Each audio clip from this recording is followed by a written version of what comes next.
Okay. Yeah. Okay. So we good here, and now we good here. Yeah. All right. So, welcome, neighbor, to another episode of Boot Prince Podcast. And today, let me put this down.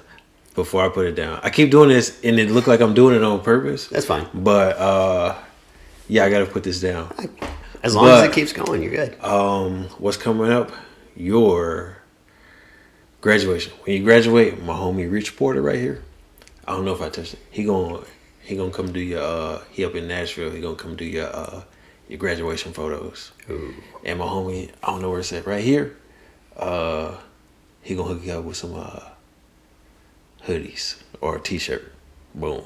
You know what I'm saying? You can wear it to high school. I'm talking to you, not the camera. The director. There's a director back there. We're talking about you. All right. So whoever else, I need to, Fractal Brewing Company. Yes. I'm waiting. Fantastic. Have you been there? No. And as you see, I don't like beer because beer sucks. So they do a lot of really good cocktails. Okay, I can do cocktails. But they do, just like a lot of places in Huntsville, they do a lot of home brewing, a lot of microbrewing, all that. And the entire reason why I ended up figuring out who they were or learning who they were and then going there was because their master brewer is also a prior service Marine. Oh, I thought he was Army. Yeah, he was prior service Marine. Okay. All right, so here today with me is my Nige boy. Yeah, Parker Lahmon. Parker Lahmon? Yeah. I knew Parker. I didn't know Lahmon. Yeah, Lahmon. So the great thing is everything I say is in layman's terms. Unintended. Actually, it's a chaplain on post. His last name was Lahmon. I was going to call you Ray Parker Jr., but you already said your name. That is hilarious. So I get the reference. Okay. We got crumbs on the table. Where are you from, man? I am from a very small town in southeast Kansas. And when I say Kansas, the first thing anyone thinks, it's always going to be the very flat, absolutely nothing's there. And I will tell you, it is 100% true. It is very flat, very few trees, all farmland. The only towns that are there are they're either farmer towns or completely run by factories. But is it any place like home? Oh, God. Yes and no. It's home. It's home, but not anymore. There's no place like home. There is no place like home. So it's... You don't get that reference because you're a high schooler. If you want to say it's like home, it's quiet. It's a great place for a 35 to 40-year-old to raise their kids in a mildly wholesome environment. But between the ages of 18 and 30, there's nothing there for anyone to grow. Nice. What about 17? They're usually just looking for ways to get out of town when they graduate. What's near that? So near where I am, we are, if you look on a map of the counties, we are the second county from Missouri and third county up from Oklahoma, which means that if you want to look in large cities, we are an hour and 15 minutes from Lawrence, which is where the University of Kansas is. Okay. And so basketball is huge in my hometown. Okay. Did you play? In middle school. Okay. We did well too, but I kind of fell out of it. Okay. So what was your life like as a young? What do you say? Look, I'm a Texan. Young Kansan. Oh, you're from Kansan. I could. Yeah. Kansan. Yeah. How was? I really don't imagine it was a lot different from small town Texas. Texas is the greatest thing that ever happened since a slice of bread. I can't say that's debatable because I don't know if you've ever been to Kansas, but it's awful. Hey. No offense to anyone who's from Kansas, but it's, there's not a lot of room for growth there. But growing up there, I grew up in first 10 years of my life was in legitimately a farming community. From 0 to 10, I want to say the town that we lived in, half of them worked for an oil field, which coincidentally my grandfather owned. And the other half were all local farmers. And that equaled about 50 people total. So you was kind of rich. There's a long story behind that. Okay. Let's the short version of it is a specific member of my family was the black sheep when it came to my grandfather, and we just had a black sheep beer. Yep, we did. From Straight to Ale is actually really good. Straight to Ale. But yeah, he was black sheep of the family. I just said he, I was doing all the whole hinting. My father was a black sheep of his family. And so we really didn't partake a lot in the whole oil field business. So we went more small town. And so when I was 10, we moved to another town, which legitimately, if you look at measurements, is 1 mile by 1 mile. It's a square. And it is very tightly packed with houses. Everyone there is either employed by one of the few number of restaurants or far bigger majority, one of the 3 factories that runs the town. And if you're not working at one of those places, you don't have a job. All right, so this don't sound like the place to be. No, especially not in 2022. It's not the type of place to grow. Okay. If you have huge plans for your life, small town Kansas is not the place to be. All right. And that is for all of you kids who watch podcasts. If you live in Kansas, please, for the love of God, get out before you're 21. Get on out of there. Go somewhere. Do something. Somewhere. It is so much easier than you think. Anyway. Thank you for that. Shout out to the cheerings. Shout, yes. Let's go. High school. High school. What did you do in high school? All right. So high school, I was not one of the best people. As a person? Well, as a person, but also high school is weird. Like, we only had 85 people in our graduating class. It was not big, but the school itself had about 350 kids. So it wasn't huge, but it wasn't super small. My graduating class was like 350. Yeah. What? So it wasn't huge. It wasn't small, but the thing is, with such a small graduating class, it was very hard not to. It was hard not to be an influence on the younger kids because there are so few of you, and everybody know you. Everybody knows each other. If you didn't know someone in one of the other classes by name, you knew a family member. Mm-hmm. And so, and what's funny is, I can't just make this about me. It's my older brother, my little sister. All 3 of us are almost Irish twins. I was going to ask you. Number one, I'm gonna ask you what that means. But how many siblings you got? I've got 2 sisters and a brother. Now, what Irish older? The oldest or youngest? 2 of them are older. 1 is younger. Okay. Irish twins. My older sister, older by, I guess in our terms, far older. She's about 4 years older than I am. So she was already graduated by the time I went to high school. Mm-hmm. But when I say Irish twins, so Irish twins is kind of a slang term. It was almost derogatory for a while because back in the early 1900s, had the Irish populace. They kind of boomed in Eastern America. Mm-hmm. But the thing is, they were super religious. They always believed, whole multiply, grow thing. And so Irish twins was actually a derogatory term, meaning how often they had kids. Okay. My brother and I are 3 months or 1 year and 3 months apart. My little sister and I are 1 year and 4 months apart. That's legitimately in both directions about 4 months away from being within within the same year of one another. That's what an Irish twin is. An Irish twin is popping out one kid and instantly being pregnant with another. So an Irish twin is within a year of one another. All right, so here's a lesson for the world. I feel like we kind of try to separate each other. Basically, the experience is all the same. Like, I think we got, it's a term, ghetto twins. Just having kids back to back. I think my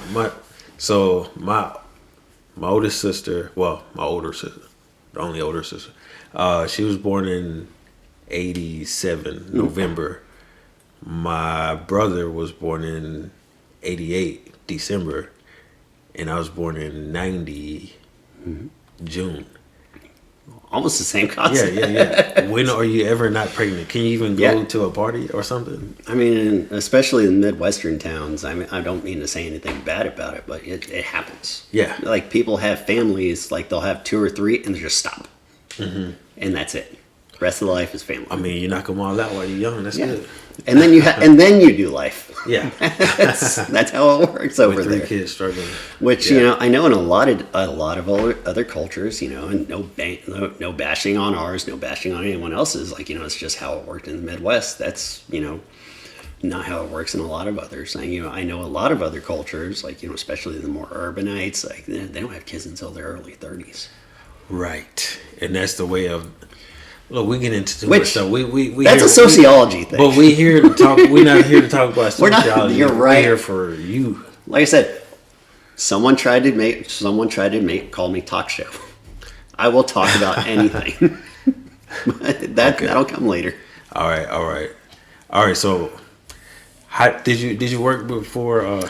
Did you work while you was in high school? I did, actually. And so my first job was when I was 16. It was in small town Kansas. This is going to be surprising. A Chinese buffet. Nice. So I started off... Chinese people work there? They were owned by Chinese immigrants. Nice. The only Asian people in our hometown. Was the owners of the Chinese. So it was owned by Paul and Ben Chung. They were brothers. What's going on, y'all? And... I worked there for 2 straight years, 2.5 actually. It was all through high school, so I'm not going to lie. It's most of my junior and senior year, I didn't do a lot after school. On the weekends I did, but when I had school and then I had work, which was legitimately started like an hour and a half after school, I didn't have time to do a lot else. A lot of that comes from, you know, I grew up until I was 8, like, you know, it was typical family, but when we moved it from, you know, that little tiny farmer's town to the other one, my parents had gotten divorced. And so, you know, it was a single mom kind of situation, like, you know, your classic thing that you normally hear about the 90s and 2000s, like, you know, your latchkey kid situation. And me, and especially my older brother, like the 2 of us, since we were the guys of the family, we took on jobs. He was a pizza delivery guy, as well as a waiter and a cook for a pizza place. And I went to a local Chinese food restaurant, which is funny because even though my parents were divorced, my dad actually helped me get that job. Okay. Didn't you? Was that you? That was you.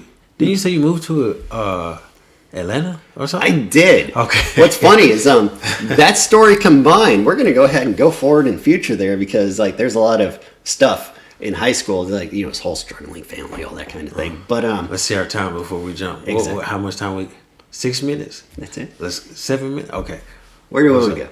Okay. No, what happened in Atlanta? Okay, Atlanta. So I had jumped from Chinese food restaurant to local diner to road construction, actually. Road construction. And from road construction, I had fallen into kind of a bad crowd, and I didn't quit that job. It was actually a seasonal one, so I ended up without one for a while. So I did some not great things to make money. Not great things. So some not on camera type of not things. on camera things, Okay. but as far as because statute of limitations says it's okay. We don't want to put that out there. Yeah. Anyway, I'm no details.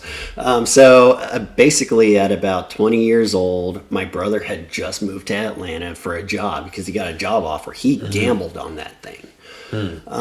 So I decided, you know, I didn't decide to. He offered to help me, and I was like, you know what? Yes, I'm gonna get away from this bad life. All these people who, like, you know, they were my friends. I can't say that they were awful people just because we were friends. Right.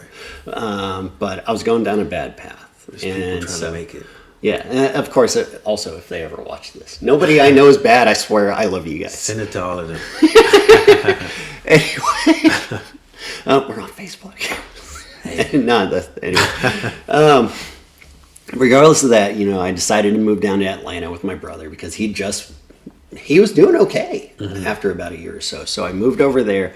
Took about a year or so to, finally get my bearings, small town from big town. And in that year, he and his, at the time, fiance, they were expecting a baby. And so in that short year, I learned how to be an adult, how to have fun as an adult, how to make money as an adult, and crash course in parenting of an infant. I'm not gonna lie. So Braden is about the same age as my son now, who's our fine director. They're about the same age, within a few months apart. I'm not gonna lie. First, I think it was September, 6 months of his life, it 6-7 hours a day, it was me and him. I was not prepared for that because my brother worked days, his wife worked days, and I worked nights. So I was babysitter. It worked out financially for all of us. During the time where you're supposed to be asleep, you had to be watching. Exactly. You had to watch a baby. So it worked out for all of us, and we were all super happy with it. So we were doing all that. Like I said, I got a crash course in parenting, and I'm not gonna lie. It's even though I haven't seen that kid, and I see him maybe once a year, maybe twice a year, he will never remember the times we had together, but I always will. Braden, you're a great kid.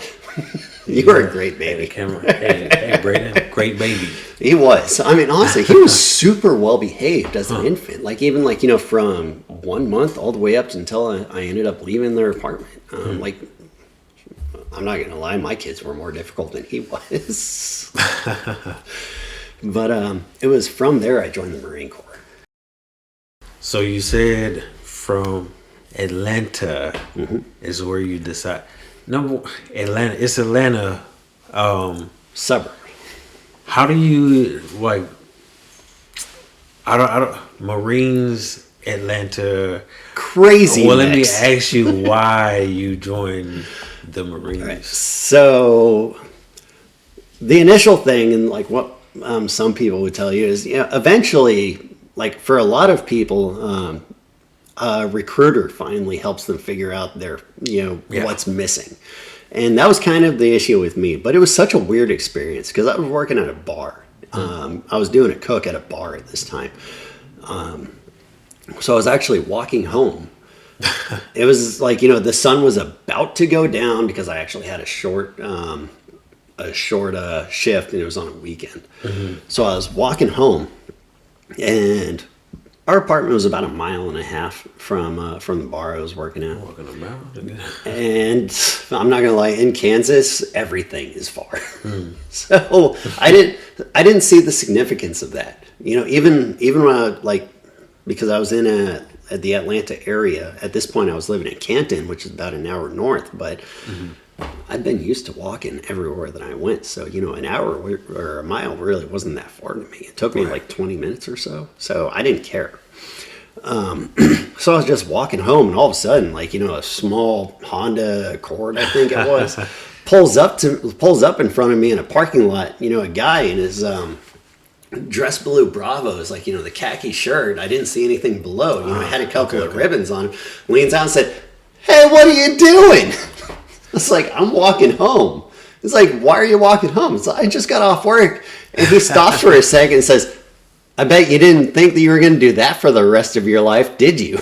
I was what? And I'll never forget that moment. That was hilarious to me. But, we ended up talking. He offered, have you ever actually really thought about, maybe not doing all this? Because we got into a long, lengthy conversation. Because I'm a very friendly person. Wow.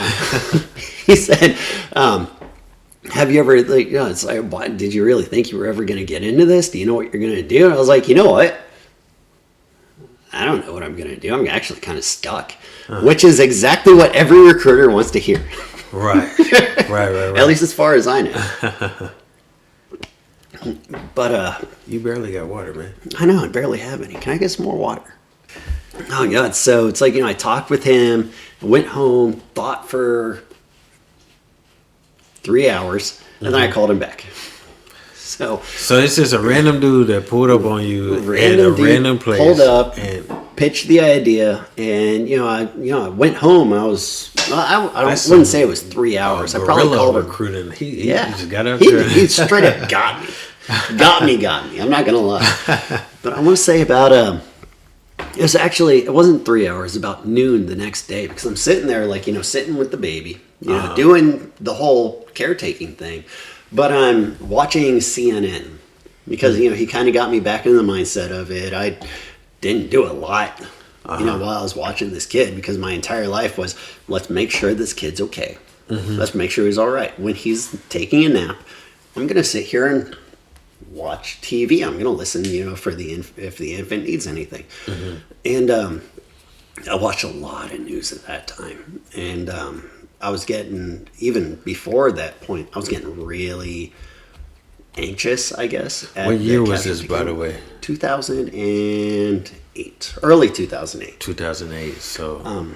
So the Iraq count, the casualty count, CNN at that point still had a running count of casualties, because we weren't losing people, we weren't dying, but it was around that time the IED had become a thing. Right. And they ended up starting a running ticker on the amount of casualties we were incurring in Iraq. Not deaths, but the amount of people who were just getting hit by roadside bombs.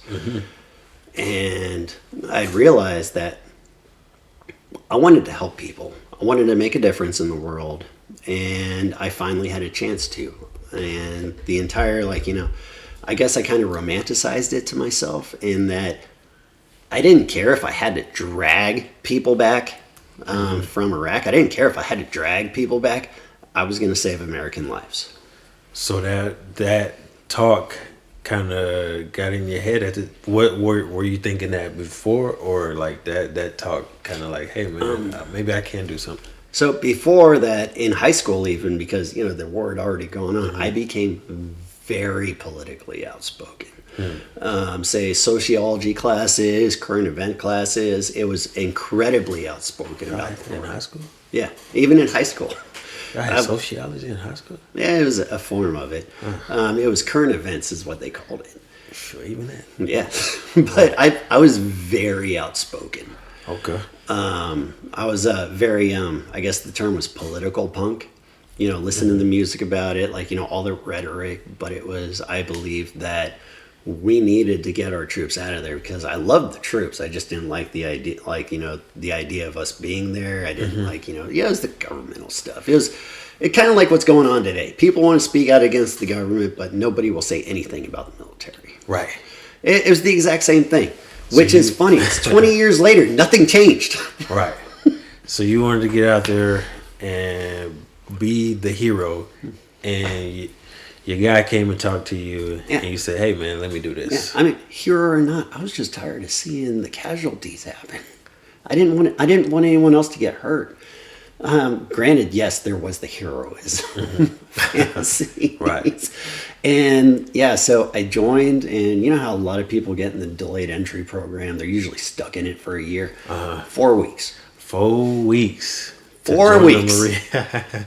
I saw my recruiter twice. Then never mind. I was going to ask you what. Staff Sergeant Bogardus. Thank you.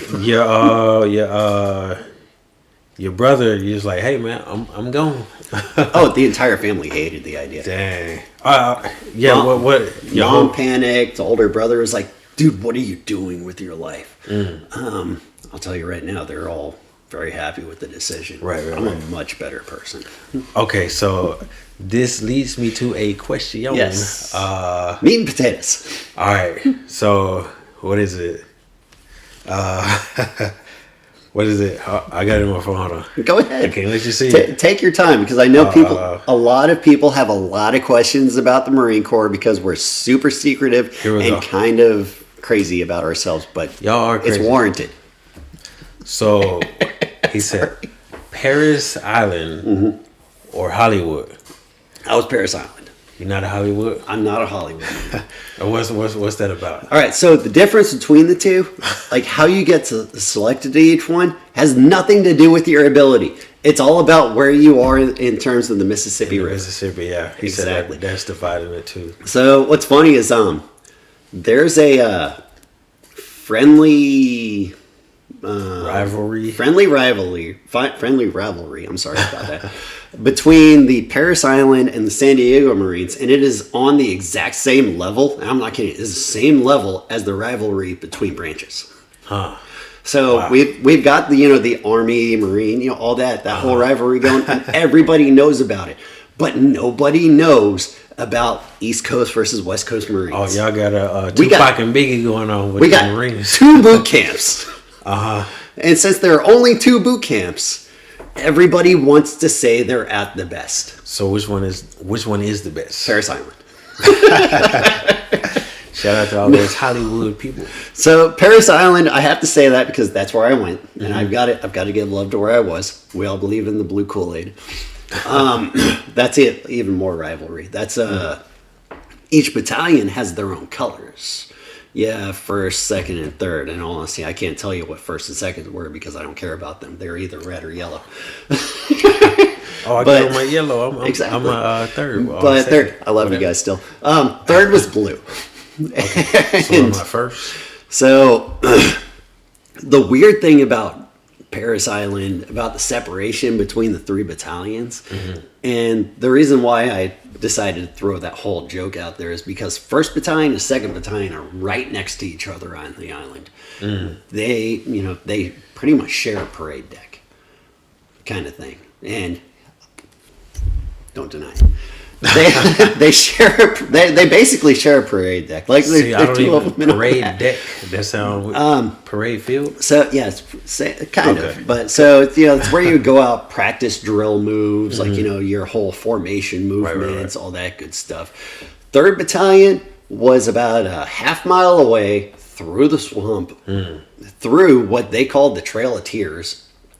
Okay. From receiving through, they called it the Trail of Tears because recruits realized, oh my God, why are we away from everything else? And recruits would actually cry. And so we were in 3rd Battalion, which was by itself. Okay. Like we had our own mess hall, our own parade deck. Like legitimately, it's just 3 buildings of the 3 different companies just away. And I'm not gonna lie, we got trained. Where is that? Parris Island. Parris Island is in South Carolina. Okay. So and is it an island for? Or no? It is, and so like a real it's real an island? actual island, which is weird. But what's funny is that so Parris Island and San Diego both have their own really weird "you can't escape" mentality. Which and honestly, who wants to escape from that? I mean, come on, you're only getting pushed to your limits. Y'all duty stations sound fantastic, but so like 29 Palms. I'm like, oh yeah, you're going to. That sounds like a vacation spot. It does. I'm going to 29 Palms this weekend. You want to go to that or? Because I can talk about 29 Palms all day. No, so okay. I want to ask you, how was basic? Basic, actually, the way that my recruiter told me in the small amount of conversations we had was basic, and he said it exactly how it actually is. But when you're a starstruck new recruit, you don't actually hear it word for word. That is the hardest thing I have ever had to do up to that point in my life. And he legitimately said it that way. To that point in my life, that was the hardest thing I've ever had to do. Was basic training. Now, I was never squad leader, I wasn't guide, but I gotten pointed out a few times by the drill instructors as having more heart than some of the squad leaders because they got hit really hard, but also because I shared a rack with them. I shared a bed. We had bunk beds, and I magically, from one reason or another, or because I like being front of the line, I ended up being assigned top rack or top bunk to one of the squad leaders. So it was squad leader bottom, like, for the first 4, and then just random recruit for the top 4. And I was one of those random recruits. I could not hide because I was right next to a squad leader or I was right above a squad leader. It was a trip. I'm not going to lie.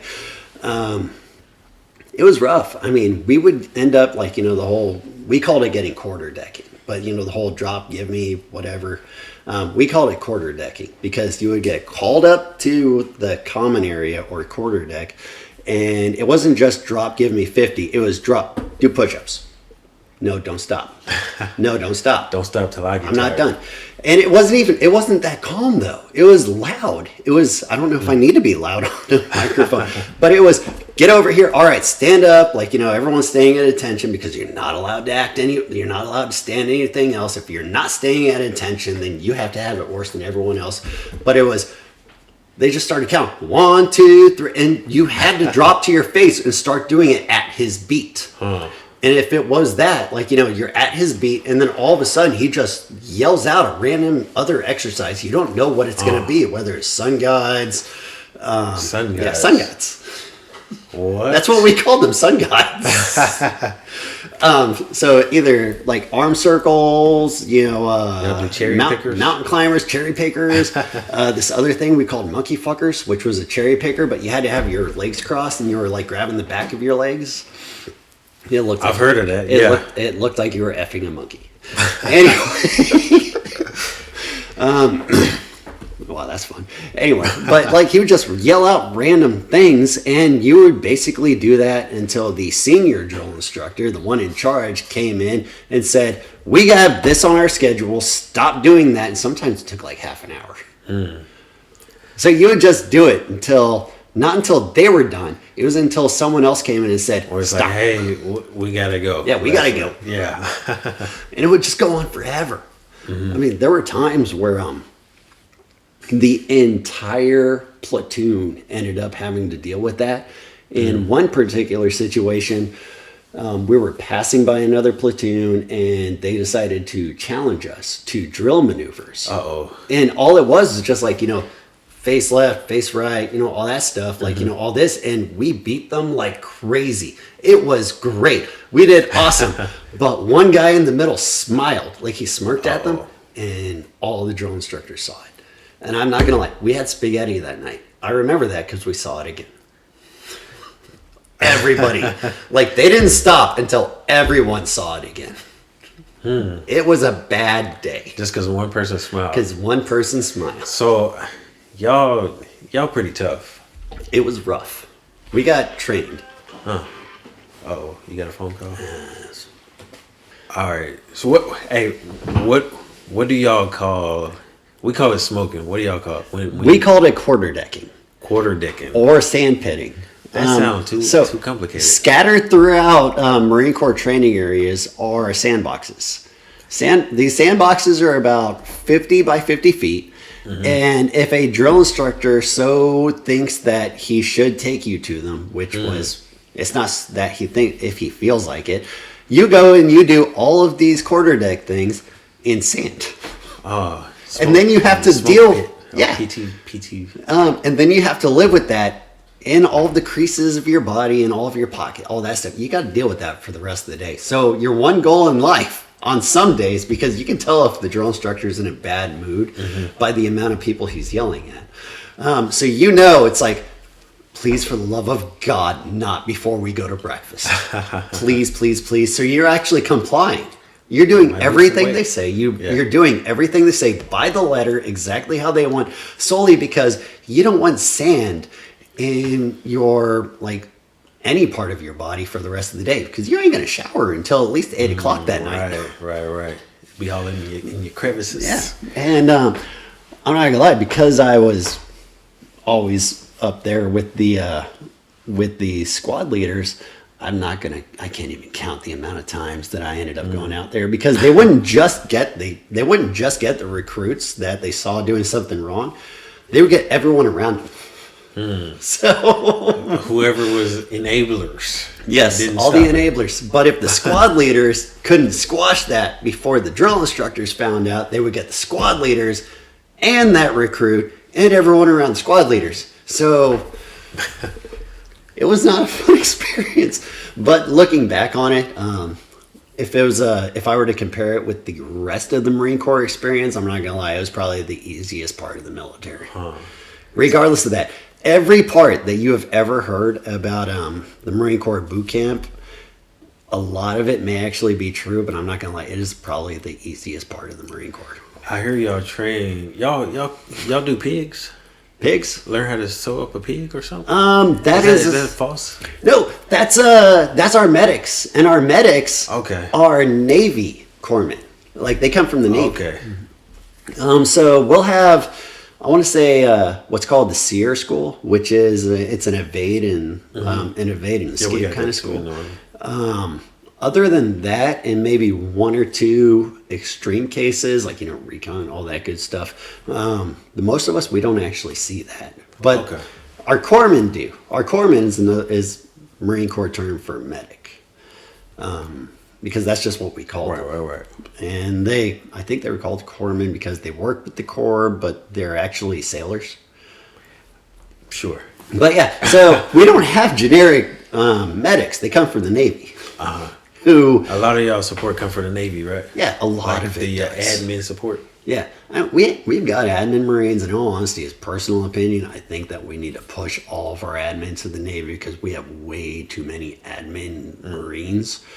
And that's not exactly how the Marine Corps should work, in my opinion. But I'm a purist. I was a combat arms Marine, so I have my opinion. What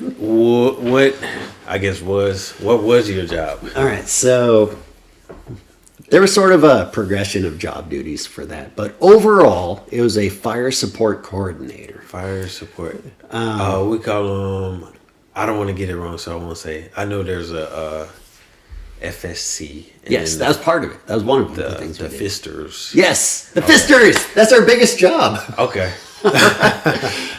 So the fist is FST. Actually, it's Fire Support Coordination Team. I saw that on the back of a car in my apartment. And it said Fister, and I was like, okay, you just broadcast that you do best name ever. Yeah, right. Because it was funny. When I was a Lance Corporal, I was in E3 talking to an infantry. What is a Lance? So I know Lance Corporal. Got it. Lance. What is Lance Corporal? What is Lance? Not a corporal, but you're still in charge of people. But you are lanced. So the Marine Corps' officer ranks, starting off the exact same as the Army's. Lieutenant all the way up to general. Okay. Exact same as the Army's. But from E1 to E5 is where the difference mainly is. So we have private first class, Lance Corporal, instead of, I'm not exactly sure. So we have private number 2, and then PV2. I remember hearing about it too. So it's the same thing. So your private first class with no insignia. Yeah, we called them shower shoes. We call them. They were no better than a shower shoe, which was a slipper, a flip flop that you wear in the shower. E-fuzzies. Yes. Oh God! So in boot camp, we're obsessed with being absolutely correct about everything. So in boot camp, we did drills, like memorization drills, but we did it as a platoon.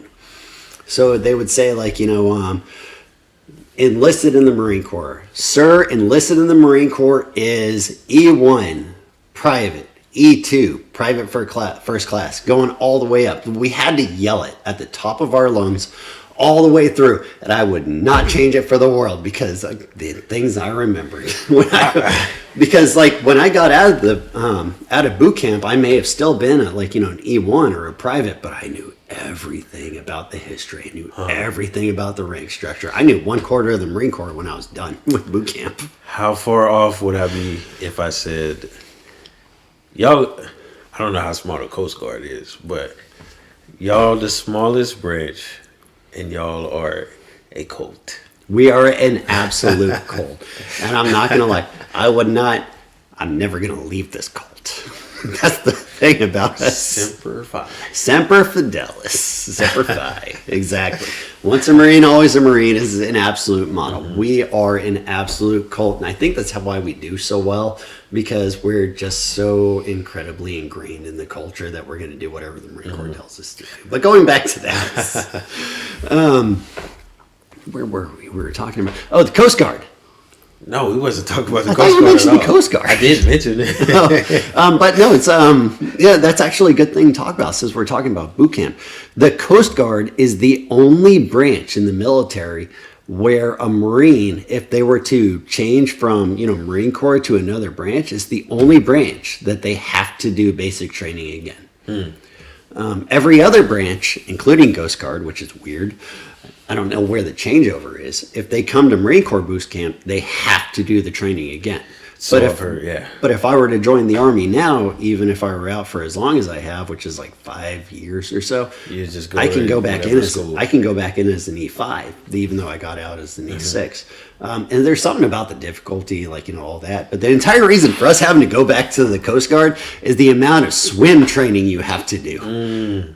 So, do y'all have to swim in basic training? We do have a swim qualification. And you would not believe the amount of Marines or Marine recruits who actually get recycled back Because they can't swim? because they can't swim. And they have to learn how to swim all over again. So they they go teach to you the how to remedial swim? platoon that teaches them how to swim. Hey, man, I guess that's a good way. And then they go back to an actual unit. And then y'all get all muscly and you can still swim with Exactly. all the muscles? Oh my God. So Or do you have to continue, like, hey, you got to do your swim evaluation this year? you have to do the bare minimum, which is jump off of a high dive at 30 feet, land in the water with gear, not even gear. It's with your camis on, like with everything that, your normal camouflage on. Camis. Y'all We funny. call them camis. It's such a cute word for such a hardcore facility. Right. Camis. It sounds like a song. Camis. So you have to jump off of the 30-foot high dive, land in the water, and then swim to the other side of the Olympic-sized pool. If you can't get there, you failed. I can't envision Olympic size because I've never been to the Olympics. But that's It's basically a regular pool. okay. But Olympic size is just a really fun way of saying longer than I want it to be.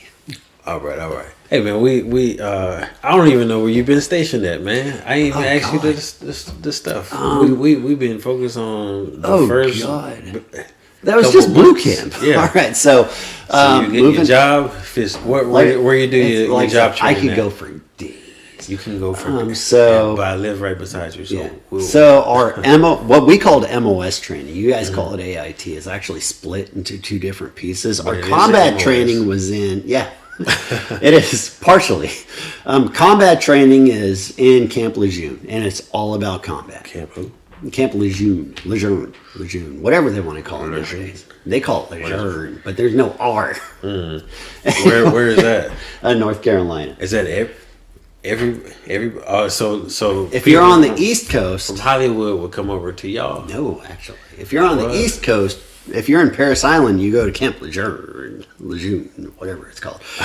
If you're on the West Coast, you stay on the same base, and you just go to their combat training. Do y'all have so once you? What about when you go to your unit? Like what? Like So- I don't know anything about the Marine Corps. It took me until January to get to my first unit. I started the Marine Corps in March. St. Patrick's Day. I was standing on those famous yellow footprints thinking to myself, I could be drunk right now because I was 21 when I joined while some guy was yelling obscenities in my ear. I was like, I could be so drunk right now, but I'm doing this. Anyway. But you had on the green. All that happened. I actually did my Y'all were MOS. brown. Right? I did my MOS school training in Oklahoma. The first half of it was Fort Sill, Oklahoma. Second half was Nice at... place. Yeah, it's not bad, actually. It's bad. No, I grew up in Kansas. Okay. It's not that bad. Anyway, What an comparatively. Okay. The second half was on Coronado Island in San Diego. San Diego. You know what? Phenomenally better. Yo, I've been there, and it's beautiful city, I- or beautiful place. the beach is that gold or what is that? I don't know what it was, but that was the first time I ever actually saw the ocean. Nice. Was at Coronado Island. Because you came from. I didn't have a chance to do it. What movie is that? The Wizard of Oz. Yeah, I came from Kansas. The Wizard of Oz. I got taken up by the tornado and thrown to this freaking island. Anyway. Father Colin. So yeah, it's second half of MOS school was on Coronado Island. Oh, it's calling on both phones. I'm sorry. That's so weird. How you turn it down? Okay, there Maybe we go. you. So it was Coronado Island, which is really funny. It was Naval Air Station Coronado, which is where the Navy SEALs are trained. Naval Air Station. Coronado. NASC. Yeah. Okay. NAS Coronado, which is where the Navy SEALs are trained too. And we're actually told, do not screw with these guys, because that's where the Buds program was. If you see a guy sleeping in a stairway, just leave him alone. He hasn't slept in 2 days, and he will beat your ass if you wake him up. It's like, okay, cool. All right, leave him alone. Oh, I got a question now. Now that you say that. I think we're getting off track, all kind of off track. We have. But do most of the Navy SEALs come from the Marines? No, they're all Navy.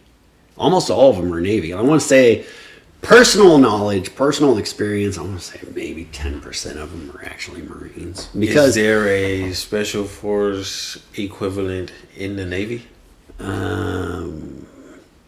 Well, there's the... Cause we got, we SF. Yeah. Well, you got SF. You guys got Rangers. SF, all that, Rangers. I'm not going to go down that road. Sorry. So, in Fort Sill, we were talking to some new recruits, because apparently there's a basic training there. We were talking about what we call the Crucible. The Crucible is the final test to become a Marine. Mm-hmm. And we were telling some of their young recruits about that, and their drill sergeant allowed us to do it just so that they could, I guess it was a morale thing. And that drill sergeant legit told his guys, he told us, stop talking, stop. That's what we do for Ranger training. Mm. Apparently our Crucible is the Ranger training. Yeah, we got Victory Forge, but but I'm not going to get into that because there's a lot of fighting between it. But as far as the Navy SEALs versus Marines, we had Force Recon. There's Recon, Force Recon, and MARSOC. MARSOC wasn't actually a thing until I think the mid 2000s, but that was our secondary introduction in the Special Operation Forces. Or a Special Operation Command. Man, I don't know nothing about the Marines. You would think, maybe a regular person would think that we know so much about it. Or maybe I'm stupid. So MARSOC is the Marine equivalent to Delta Force. Okay. You got to be good to get into it. On top of good. Yeah. Okay. You got to be good to get into it. All right. But we had Force Recon, which is something people hear a lot, but they don't think about. But that was the original version of Marine Corps, Delta. Okay. But it was just Marine Corps, and it wasn't really a special ops thing. Look. Okay. We off track. We're supposed to be talking about you, man. We're supposed to be talking. I could go on forever. I'm sorry. Anyway, so where was you even stationed at? So I'm so sorry I did that. This is a huge. I was like 5 minutes. Okay, so I went from Fort Sill to Coronado. I was only at Coronado for about a month, but then I went to Hawaii, Naval Air Station, Hawaii, and I was stationed out there as a primary station for 5 years of my life. But at the same time, because I may have been base stationed there, I spent all 5 of those years all over the Western Pacific. I'm on a boat. Yeah. I'm on a boat. Everybody look at me because I'm sailing on a boat. Some of it was that. Because fortunately I wasn't on one of those things. Because I can... By the way, y'all get upset if we say boat, or is that only Navy? The Navy does. Okay. We call it a boat. Not only that, we call it a float. We're just floating around in the water because the Navy is the best taxi service you could ever have. Oh, y'all treat them like an Uber. Exactly, the best Uber service ever. So I get over to Hawaii, and I get stationed in 12th Marines, but they were in Iraq at the time as a provisional infantry unit. And so, they do their thing. They come back. Everyone's acting all big and bad. But before anyone really gets to the, the whole hardcore, we're going to lead you thing, I got taken out of 12th Marines. I got put in 3rd Marines, 1st Battalion, 3rd Marines, which was not a provisional artillery unit. I was a forward observer, and my entire point in life was to get attached to an infantry unit, which is exactly what happened. And my entire point in life at that, in that level, I was a Lance Corporal. I was an E3, but I was the advisor to the commander of the company. This is how we have to do fire support. This is how you coordinate your mortars. This is how you coordinate your artillery. This is how you do things from far away to make sure people die before you even get to them. You was that guy. Yes. And I will tell you, if you ever believe that you did not actually have to do math, like anyone who says, this is stupid, I don't have to do math after high school, I had to do trigonometry on the fly under fire. Oof. Doing that job. It is rough at times. We good? I talk a lot. Like I said, I said at the beginning of the podcast, someone once tried to change my call sign to talk show. Ask me questions, I'll try to answer them in shorter. All right, but okay. All right. So your first assignment was Hawaii. It was Hawaii, yes. And in Hawaii, coming from Kansas, you did dibble dabble in the beach a little bit, but then you go over to Hawaii to Paris Island. You had Paris Island. Mm-hmm. Now you're in Hawaii. Oh God! So coming off the plane, so living in Kansas, you only did you get the thing on you when you come off? Or are you on a? I wish I did. But coming off, it was like you have all these postcard expectations. When we were circling around Oahu, they said, hey, buckle your seatbelts, we're coming in for landing, and then the plane turns sideways. I look out to the side, half of the island is a city. Right. So I just learned that. I didn't know that. I just learned that like 2 years ago. Yeah. I'm like, oh, I thought it was just like a, island. I thought it was too. I didn't think there'd be a lot. No, it's a freaking metropolis. Right. I didn't know that at all. And it sounds stupid, like as adults. Yeah. But like, I didn't know. I was 22. I see people out there partying and stuff. I was probably 28 when I learned this. The party scene out there, in all honesty, is fantastic for a young person. For a young Marine. Young Marine, young soldier. If you're in the military, then yes. Because the crowd changes every weekend because of tourism. Oh, yeah. The crowd changes every weekend, and so does the selection of people. And the people who only that, hey, I'm here for a good time, not a long time. Exactly. Okay. So a lot of Marines had a good time every weekend. I wasn't one of those. I was there to have fun, but not that kind of good time. Right. I did meet my wife out there. Nice. We actually met through a social media app. Tinder? No, Zeus. Zeus. I know, it's super old. Christian Mingle? Yeah, something like that. It was a very not widely used one, and we just kind of managed to get a hold of one another. And I remember the message I sent her was, I'm not a paid member. You don't look like a paid member. Uh-oh. This is my email address. Get a hold of me on this. $5 a month or something. Get a hold of me on this email or this messenger thing. Absolute gamble. But she decided, hey, you know what? Add me on. And now all these years later. So when we first met, I was downtown. And I told her, hey, I'm downtown. I know you live in Honolulu. Do you want to meet? So she said, yeah, and everything. So I walk out of the place that I'm in. And we're on the phone talking to each other because we voice talked. And I see her across the street because she's looking around like, all those signs of, yeah, that's the person I'm on the phone with. So, I hit the road sign or hit the red light, hit the thing, try to keep her occupied, come around, hang up the phone real quick. She looks all confused, tap her on the shoulder. I'm Parker. Hi. Long story short, we got married.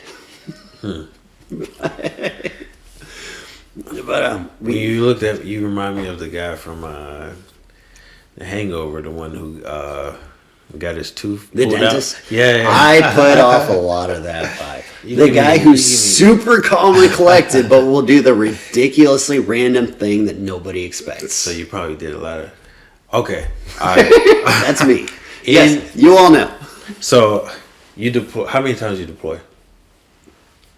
Twice to Afghanistan, once on they called it a deployment, but it was really to Okinawa. It was more of a stance thing because Korea was doing their whole chesting thing. You gotta say no, What? because no. Nof.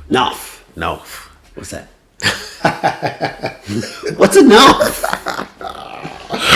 We just called it a sorry. UDP because it's No. not a real deployment. No. Nof. What does that mean? Is it a... I'm so used to acronyms. It's a direction. Yes. Nof. No. Oh, yes. North. North. So North Korea. Yes. Yeah, they was tripping. What year was this? They were. That was 2013. 2000. Okay, I wasn't there at that time. All right. Yeah, Let's not talk about it.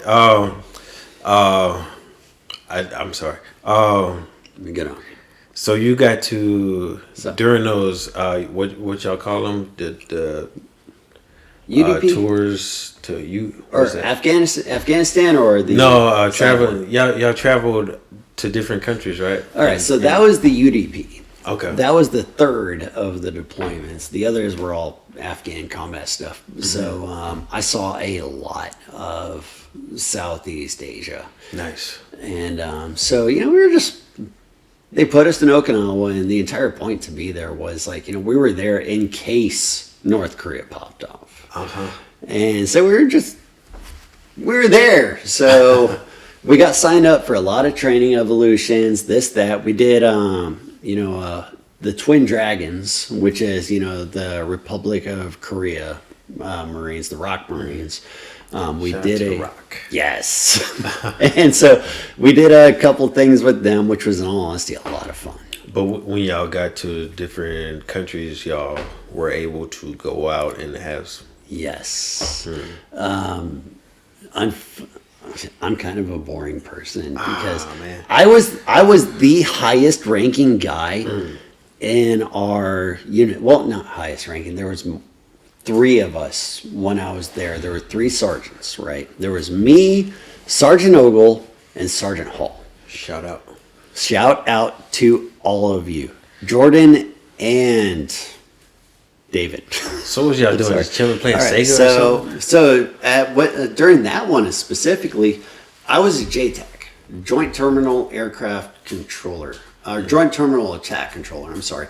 We were the guys as fire support guys, but our entire point in life wasn't ground support, artillery, mortars. We were talking to aircraft. Like we were telling them, all right, so talking to the guy in the pilot seat, this is where the target is, and telling them they're allowed to shoot. Like that's really the main difference is, rather than artillery, we're the aircraft guys. You made me think of another question. I don't want to interrupt you, but go ahead. keep going. All right, so Ogle and I, we were the JTACs, and oh my God, we were the only two in the battalion, so we went everywhere with 3rd Marines. David Hall, he was the fire support coordinator, so he was the guy ultimately in charge. He was the guy ultimately in charge of all fire support. Like he was the guy that when they're in their tent, their forward operations center, he's telling the officer who makes the final decision, yes, we can do this, or no, we cannot do this. So he had his own job, while me and Ogle, we were out on the front line saying, please, for the love of God, don't kill me, guy in the plane. Kill that guy instead. There's this a story we talked about a few weeks ago, and I don't know if you're comfortable talking about it. Yeah. Maybe a condensed version, because you do like to talk. I do like to talk. You did make me think of something. I'm gonna write that down. But don't look at that. While you doing that, let me write down this question. But you talked about how much time we got? 11. It was a story about deployment Yes. where you were in a pretty big battle. Oh, God, Marja. So are we talking about the artillery thing? I think he was telling me this during the Super Bowl. During the Super Bowl. Okay, so I was on the receiving end of a blue on blue incident. Blue on blue. Yes. And for the people who don't know, that's Americans hit Americans. because I know. Yeah. Anyway, so this was actually a really long day. Like, it was a long, long day. Mm-hmm. And so I had gone out with the platoon. And, backstory to that, we were in the middle of the Operation Moshtarok, which is better known as the Battle for Marja. So we were in 1st Battalion, 3rd Marines, which is, if you look at all, the big name things, you're going to see 6th Marines, 1-6, 2-6, they're, because they dropped in the middle of the city. But our entire thing there is... So, I'm sorry, comparing that, to the Army, I don't know if you even know the Army units, but you got 82nd Airborne Division and 101st. We don't have airbornes though. Okay. We don't have airbornes. No, that was a question I wanted to ask you. Actually, I wrote it down. Y'all don't have airborne? Mm-hmm. You know how big a battalion is, right? In the Marines? Yeah, or a battalion altogether. It's the same size across the board. Yeah, it's about 1,200 troops or so per battalion. I think it's what it is. That's a little bit bigger than ours. No, I think it's 600. Yeah, actually, about 500-600. I'm sorry, it's been a few years. I don't want to cancel the story out. Anyway, so backstory real quick. In a Marine battalion, each company gets assigned, company gets assigned a different thing.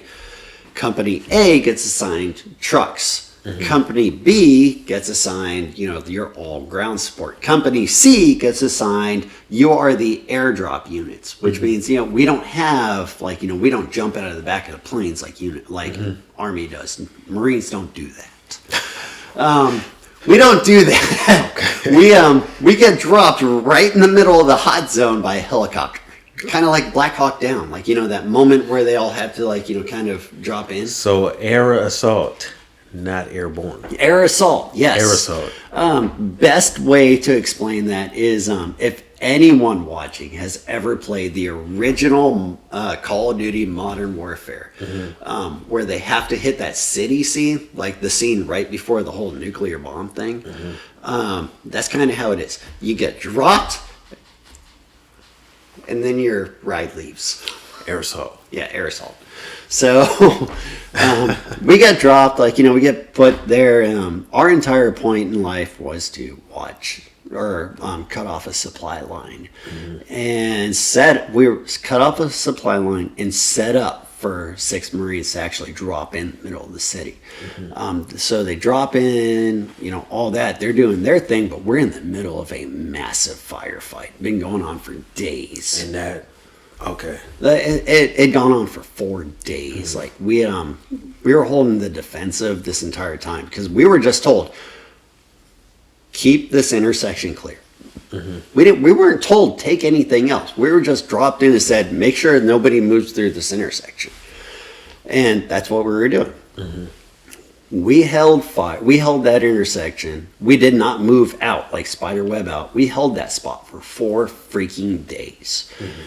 The day that we did decide to spider web out, start moving, they asked, said, hey, you're going to go with this squad. We moved out, and we were doing some pretty good things, clearing some villages and all that. I wasn't a huge part of it because, I'm support. I wasn't infantry. And then a massive firefight started going on. Massive firefight started going on about a mile away. And what are Marines going to do? Our entire platoon decided we're going that way. Nope, firefight. That way. Go into the firefight. We are all going that way. Into the fight. Not a single one of us questioned what we were doing. Until we actually got to the firefight. So I get there. All the infantry platoons and all that, they're doing their thing and everything, and then I realize I'm an attachment.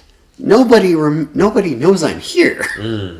So I end up, I'm not gonna lie, it was a hilarious day.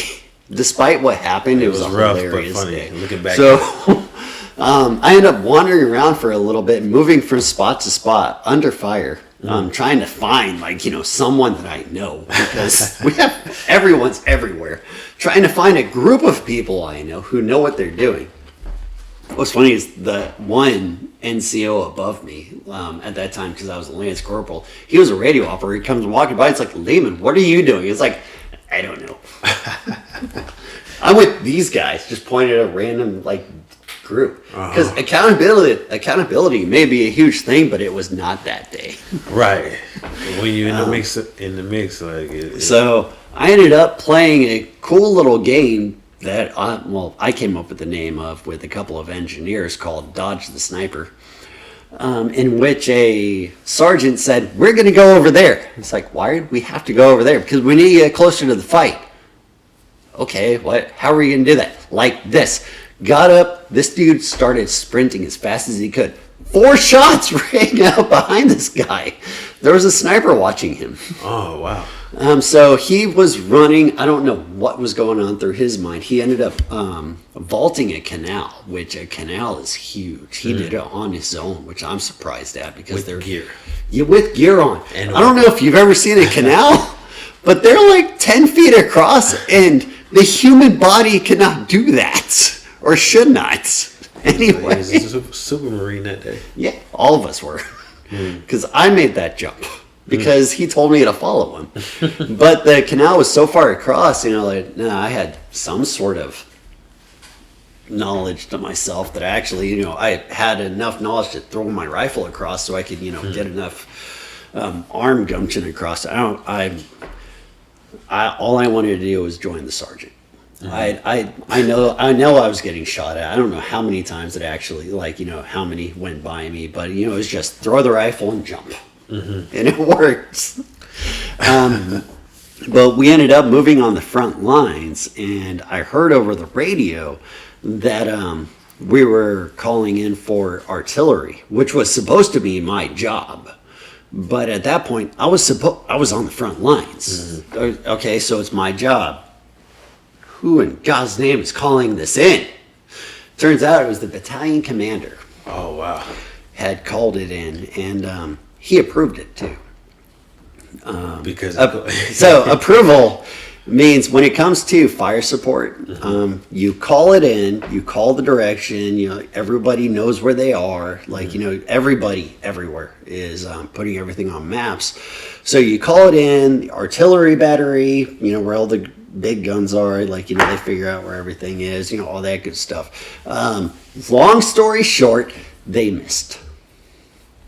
Instead of hitting the guys 500 feet or 500 yards in front of us, they hit a truck, one of ours, 50 feet behind me.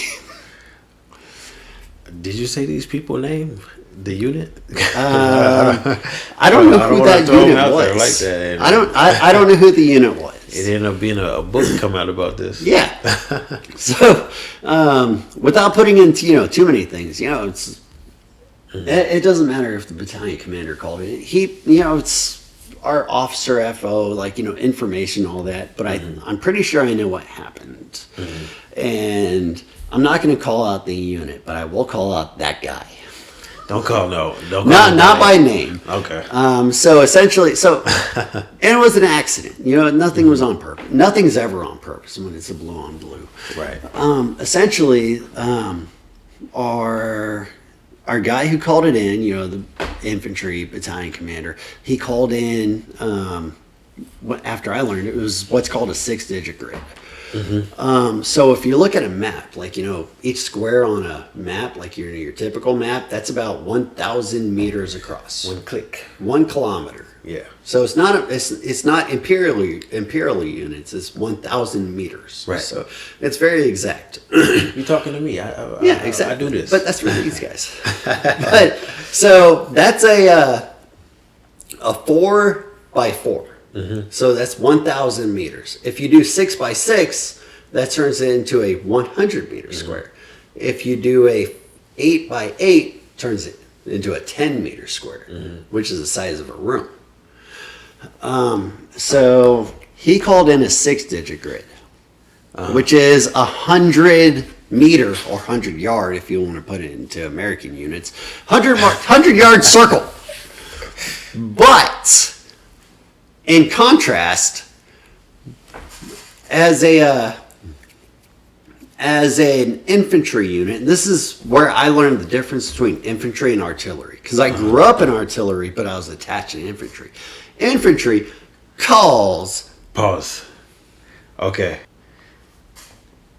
Infantry calls 6-digit grids for their targets, but, which is, 100-yard circle. But they call 8-digit grids for their location, which is a 10-yard circle. All right, so conversely, in artillery, we call 6-digit grids for our location. And we call 10-digit grids, or 8-digit, which is a 10-yard circle, for our targets. Artillery is conditioned to look for the smaller target or closer location for their target. So because, 6 for location, 10, or 6 for target, 10 for location, 6 for location, 10 for target, it's obviously backwards. That's an issue I brought up with command. I brought this up with command later on. So what I think happened is that they called it up. It went to the Fire Direction Control Center, or FDC. It went to their radio guy. The radio guy is never an NCO. It is always someone who's not an NCO or, Army equivalent specialist. Never one of those. It's always the lowest ranking guy there. He gets it. He gets our location. It's an 8-digit grid. As accurate as possible because we keep track of it on map. He gets the target. Target's a 6-digit grid. And he forgets which one it is. Oof. So he's like, oh, God. So in the heat of the moment. So we're going to go with the 8-digit because it's more accurate. Nice. And I hope he knows what he did. No offense. I hope you know. Anyway. So he this is speculation. All of this is speculation. Last 5 minutes of this. So he gives them the grid. The grid is not the enemy. The grid is the grid is me. You. It is me and my friends. Uh-oh. So they call it in. We say, yeah, all right, so it's coming in. We all get down. Boom! Behind me. I look back and MRAP, armored vehicle with a mine roller on it. The mine roller just goes up. Oof. It's gone. This thing landed in between the grill of the truck and its mine roller. Just a boom. So right now you're smiling, you're laughing, telling the story. But at that time, it was the scariest time of my life. Hands down, to this moment ever, scariest moment of my life. Wow. Scarier than having a daughter. Scarier than having my daughter. The second that happens, and this is why. The second that happened, right? We look back, we're like, oh my God, what happened? We're looking this way. And then off in the distance, boom, boom, boom, boom, boom, boom, boom, boom, boom. All the other guns. Because they didn't just shoot one. They shot all 6. So it's all around you. They shot all of them. So we look back like, oh my God, what was that? Boom, boom, boom, boom, boom, boom. I'm not going to lie. I had an out-of-body experience. I went up 100 feet in the air, and I saw everything. The ground, people, the convoy, and the first thing I thought was, there is a canal right over there, because I was the only person this entire area who knew exactly what was coming. The only one who knew exactly what was coming in my mind. So I get up, I'm like, I'm going that way, I don't care. Because we missed. We're in the middle of a heated firefight. We may have missed. They're shooting at us still. There's more coming. I was willing to go directly into that fire because I knew what was coming. Wow. So I get up and I start running, and someone else grabs me by the back of my flak, yanks me down from where I was. And I look at him, I'm like, we're gonna die. And all I hear is the word run. So I grabbed my rifle and we ran through all of those round impacts. Wow. We ran through all of them, literally. Boom, boom, boom, boom, boom, boom, boom, boom. It was to the point where I looked over while I'm running or sprinting. I look over, I'm seeing Marines running out of the smoke of that. Mm-hmm. And I'm not going to lie, it's like 100, 120 pounds on me. Even without that, I have never run faster in my life. I cleared 100 yards in about 5.5 seconds. Fastest I have ever run in my life. Did you get a combat action badge? We did get the combat action for that, but it wasn't for that. It was for the actual fighting, because, like I said, that took up all of 5 minutes of my life. But it has that moment was 5 minutes of my life, but it has taken up several years of it. It'd be like 50 years after. Mm-hmm. All right. I will never forget it. You ready for the fun stuff? So you only had one assignment, or Hawaii? That was it. I went to Hawaii. I was out there deployed twice into combat. The second one really wasn't eventful enough to talk about. But as a permanent duty station. Permanent duty station. I went out to Hawaii. I was there for 5 years, and then I got moved to Huntsville. Nice. And Huntsville, Alabama. There's an absolutely hilarious story about that. Basically, the president got involved. I don't want to call out the wrong people. Okay, let's not. If y'all hear the PS5 in the background, it's because we have a PS5 and somebody's turning it on. But I'm not going to call out anyone because that's a very personal story. Okay. Essentially, the White House got involved for one reason or another. But shout out to being in Huntsville. Right. The most unexpected gym. Huntsville, so, one thing led to another. We got sent out here. Huntsville is a hidden gem. It is the secret. Don't tell everybody because they'll start coming out. Well, it is the secret of the military. Anyway. I will tell everyone. Oh, yeah. So we came out here. We're like, oh my God, we're going to Alabama? What's Huntsville? Come out here. Like, it was a city at first, but I'm not going to lie. We've been here for about... 8 years, 9 years now, and this place has straight up exploded in size. So where we living at right now was probably just trees when you got here. Yeah. Out here, Triana, the area was nothing but trees. Mm-hmm. It was a swamp, actually. You're going to triangulate our location. They're going to be in here trying to get us. I'm sorry. But so coming here to this area, there was almost nothing to begin with, but at the same time there was a lot to do, and we were kind of sour about it. We came here, and I'm not gonna lie, this is the absolute diamond in the rough. So you would recommend it to all Marines to come here? Everyone, but there's only one Marine unit, and it's an I&I station, or inspector instructor, which means the only way that you're gonna get assigned out here is if you're artillery, first of all, and if you ask for it. Hey, you just reminded me of somebody. Hold on. This is funny. Not just artillery. It's a HIMARS unit. Be ready for that. I'm gonna roast you real quick. Mm-hmm. You ever play GoldenEye 007? Oh my God! So much. No. It's a staple of our age. Look, man. Hey. Go on, it's GoldenEye. Look, you remember Boris from Yes. This is the shirt. It's the shirt. I know. It's a shirt and glasses, Boris. You don't know what that is. Yes, I am invincible. I have lived through so much. It's true. I'm invincible. Hey, man, that's hilarious right there. Hey, you look like Boris from... You gotta look that up. That's funny. Okay. You can't look it up. View director. 007. You have to play the game all the way through on hard. Hey. Dude, if you can play Halo on easy, you can play GoldenEye on hard. Okay. Just so you know. Let's go. Anyway. How much time we got left? 11 minutes. We're gonna finish right. What's the coolest thing you've done? Coolest thing I ever did was I was on a training op in Korea. This is legitimately, I actually thought this word for word. This is the coolest thing I ever done. A unit in front of us ran out of batteries. It was a Bradley unit.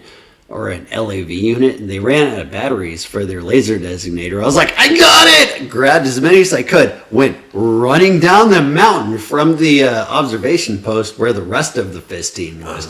Went sliding down as fast as I could, running across a field with helicopter after helicopter after helicopter flying above me, thinking to myself, this is the coolest thing in the world! And brought it to them. It was cool. It was exactly what they had in the show, in the advertisements. Oh, so you look like a commercial. It was exactly like the commercials. And like I said, that was the only time I ever thought to myself, this is the coolest thing I've ever done. But you never done no big event or, met the president or something? But that outweighed anything you ever... That outweighed it because it was fun. Okay. Mainly because it was fun.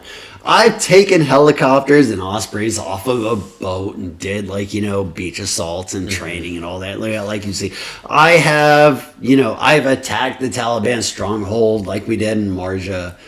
But that's what the Marja operation was. We attacked a major Taliban stronghold, and that was really the main thing. Was the blue on blue. But running down the hill to get the battery. Running down the hill. Several years later, after that. It was after that event, after 2 combat deployments to Afghanistan. It was me sliding down a hill as fast as I could, ice skating essentially down this super steep hill, hitting the ground and running with helicopter shadows, going on the ground, looking up. It was still, regardless of all of that, that was still me running with a battery, a radio battery in my hand, thinking, this is the coolest thing I've ever done. That's dope, man. If it's cool to you, it's cool. It don't even matter.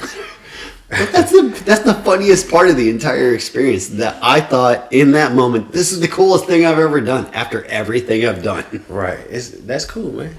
Okay. I can't say. I usually ask small army story, but you're not in the army. Small world. Small world. So you run into somebody that you knew from before. Yes, actually. Smallest world you would ever meet. Right. So I came off of a small town. Right. Super small. Like our population was 5,000. Not just someone I know. My best friend since I was 3 years old. He ended up living at my house with me and my mom for 2 years. My friend Jimmy. Right. It wasn't him, but Shout out Jimmy. Jimmy Winslow. I love you, man. I'm always going to. I know we don't talk a lot. You're one of my best friends. Make sure you send him the video. Okay. It wasn't him, but it was his little brother. He was living in Wichita, Kansas when I joined, but we were talking online. I told him I'm joining the Marine Corps, and he decided that he was going to too. So 1 week after I joined the Marine Corps, he joined the other side of the country. Oh, he was a Hollywood Marine. Anyway, so long story short, so many years come together. So second time I'm in Afghanistan. It was the uneventful time. So we are doing what's called a RIP, we're changing out with units, and we're doing the thing, and I'm looking around like, I know you, dude, I knew when you were born. This guy I have known since the day he was born, Andrew Winslow. Shout out Andrew Winslow. He's still in the Marine Corps, actually. As far as I know, he's still in the Marine Corps. He went through the MESEP program. He should be in the running for officer, as much as I know. But he and I ran into each other in a small outpost in Afghanistan. He was one of my best friends in high school too, because his older brother was my best friend was one of my closest friends growing up. So obviously I knew this guy. We were super close. We ran into each other in Afghanistan. That is definitely pretty small. Not just a small world. Same small town. Same small town. Same all this. We knew each other from the day he was born. Ran into each other in Afghanistan. Andrew Winslow and Parker Lahmon. I have photos of it. That's pretty dope. He's doing phenomenally right Shout now. out, man. I hope he make it all the way through. Just so you know, I still follow you on Facebook. You are doing awesome things. Don't stop. Anyway. Don't stop. Okay, what's the next question? What kind of hobbies did you pick up during? So I actually picked up this thing called fire poi, which was a Hawaiian Fire dance. what? Fire poi. Poi. See, POI, which is fire poi is like, you know how you see the videos of the They luau's? so loud in the background. I'm sorry. I'm trying to be Anyway. louder than that. Anyway, so you know those how luau's work? Like, you know, you see on videos these people playing with fire and all that. Like, they have the sticks and everything. So fire to do poi is that, but instead of, like, you know, on sticks, it's 2 fireballs in the ends of chains.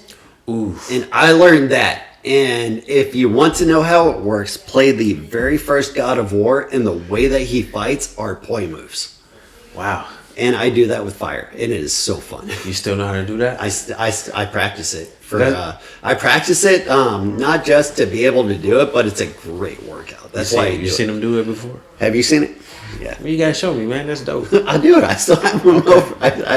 They're like less than 50. It's feet from here. nighttime. We can do it. We can light a fire tonight. Every 4th of July okay. is when I light it on fire. Otherwise, it's just practicing. What about habits? So habits. I actually stopped smoking because of the Marine Corps.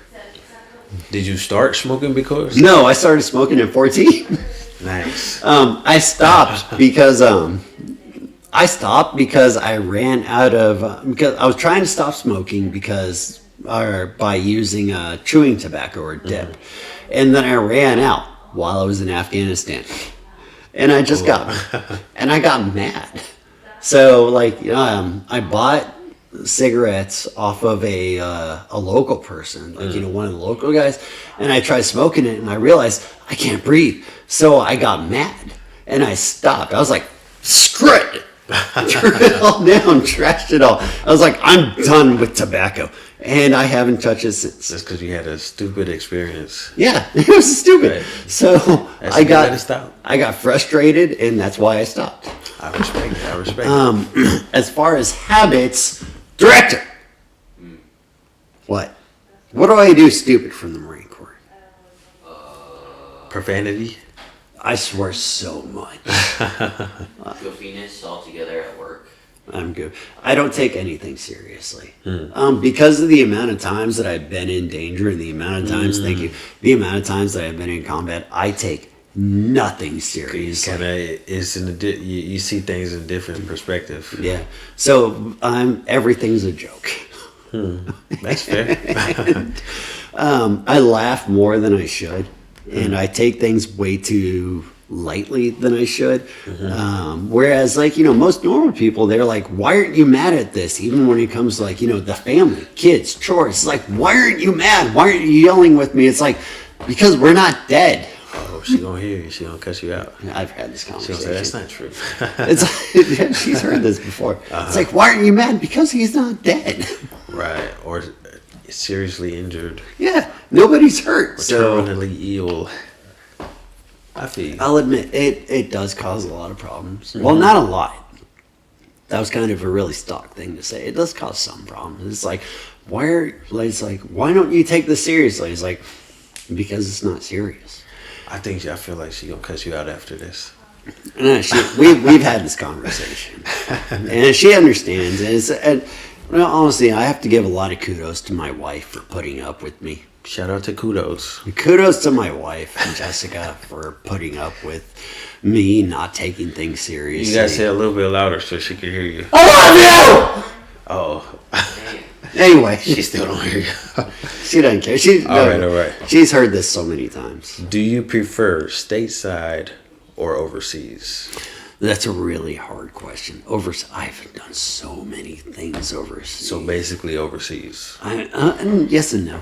I mean, it's kind of like the tourist concept. How many even stations do y'all got in the States? So I went Hawaii, Okinawa, Thailand, North Korea. But the funny thing is, Honolulu, North Korea, and Thailand were all about a year or so. South Korea. Yeah.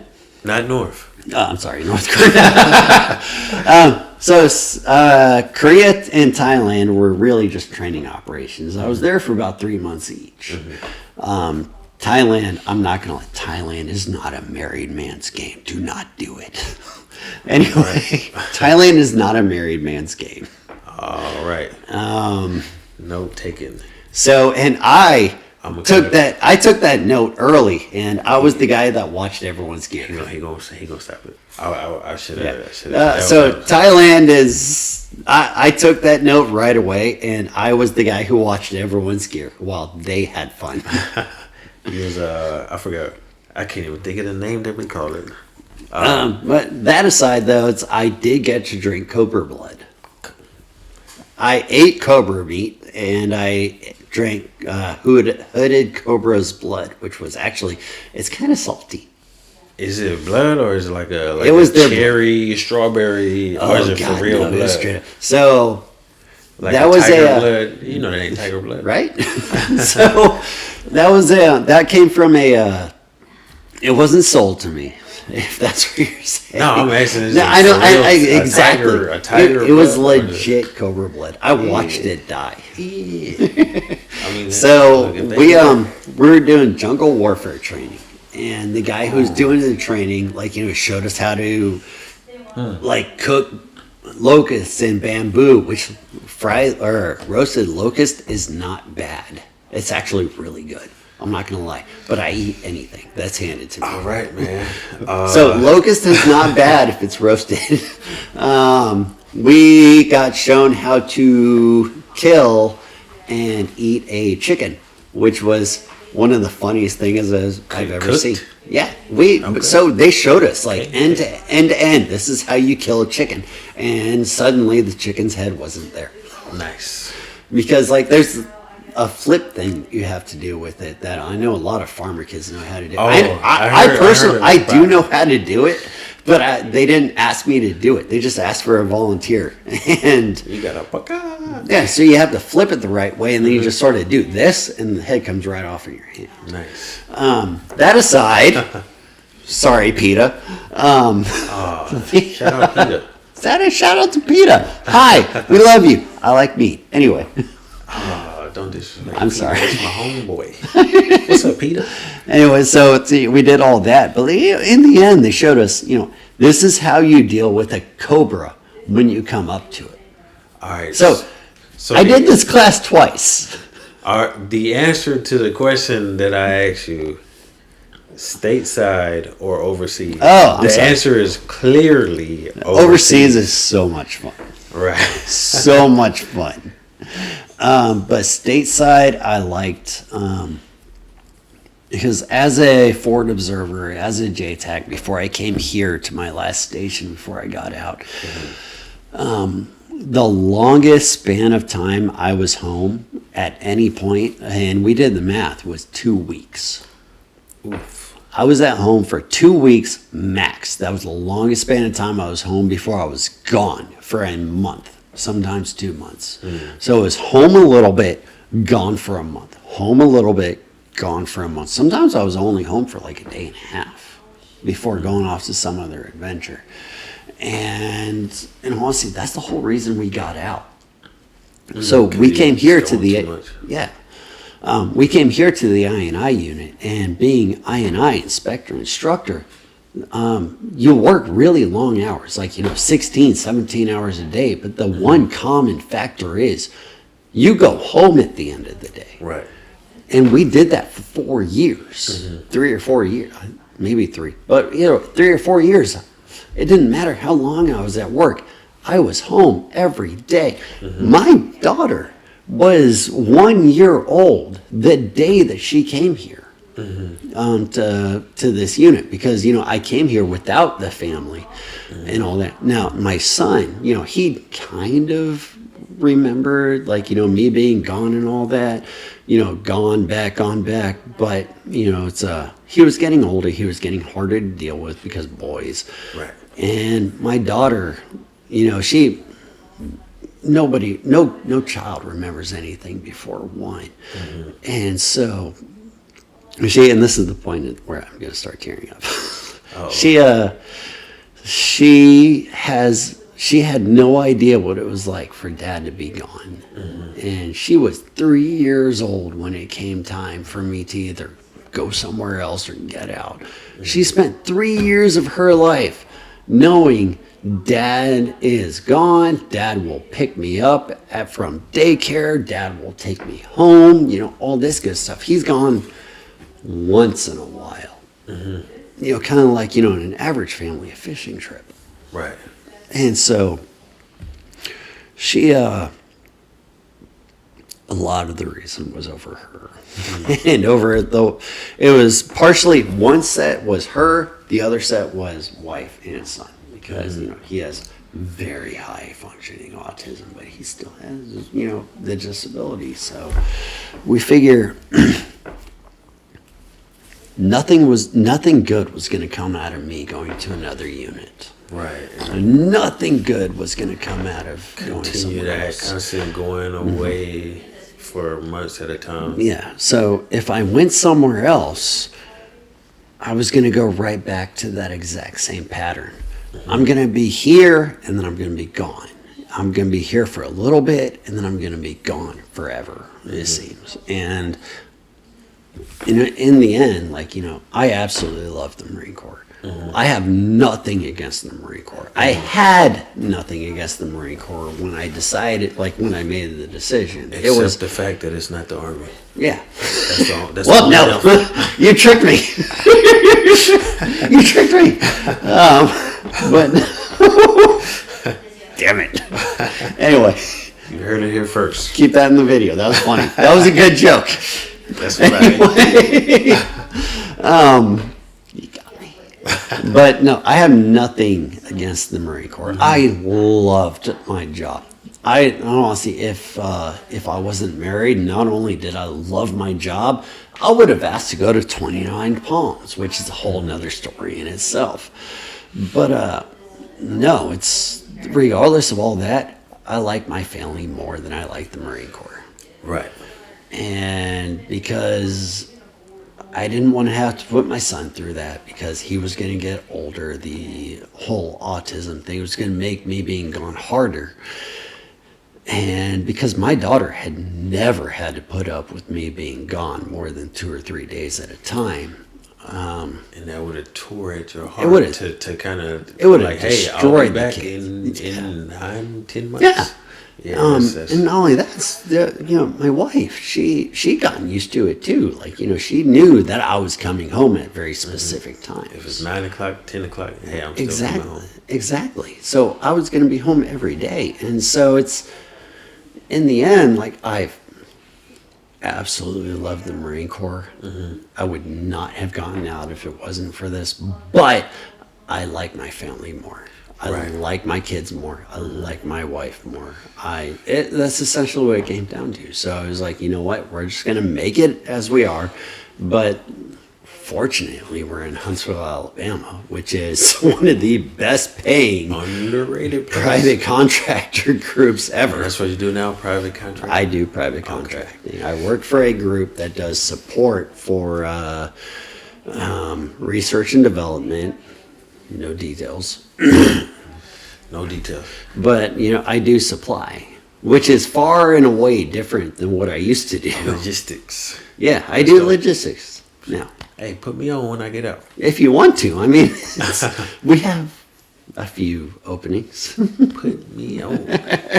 Hey, By all means. I got another question for Yeah. you. I thought of this. I thought of this while we were speaking.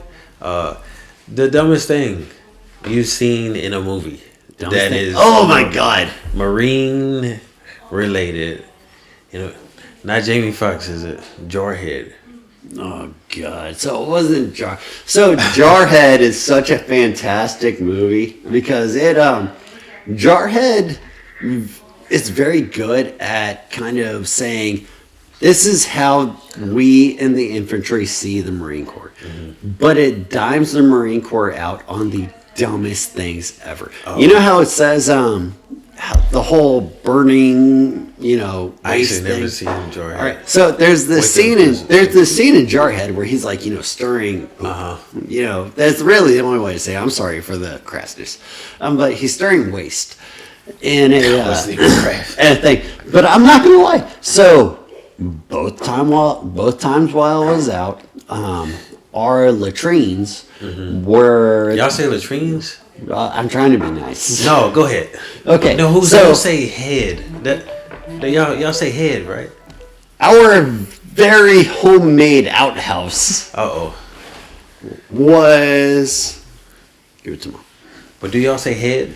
Yeah, we say head. Cause that's weird. I don't know what it means. I know We were it's in the told bathroom. so many things, and I can tell you, this far afterwards, what is it, 2002? 14 years afterwards, I don't know what head means other than bathroom. Right, it's the bathroom. I don't know. It's Italian. It's a Navy thing. We say latrine. Yeah, like 90% of all Marine Corps terms come from the Navy. So ask them. So We just say it because they tell us to. Are you in the Navy? No. Would you ever wear a Navy T-shirt? Well, I'm not in the military anymore, so yes. Don't wear a Navy T-shirt. Your friends will cut you out. Is it free? It costs $5. No, I'm not paying $5 for that. I have enough of these. Which I is the lived- most I worst lived- T-shirt I ever seen. I lived in Hawaii long enough, and man, I that married a joke- local Hawaiian, so I'm gonna wear this cool thing. They don't wear that. They do actually. Okay.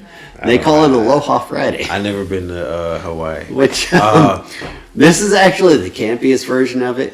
I have much better dressier versions, but I don't like them. Okay. I like the stupid campy because it looks like a cartoon.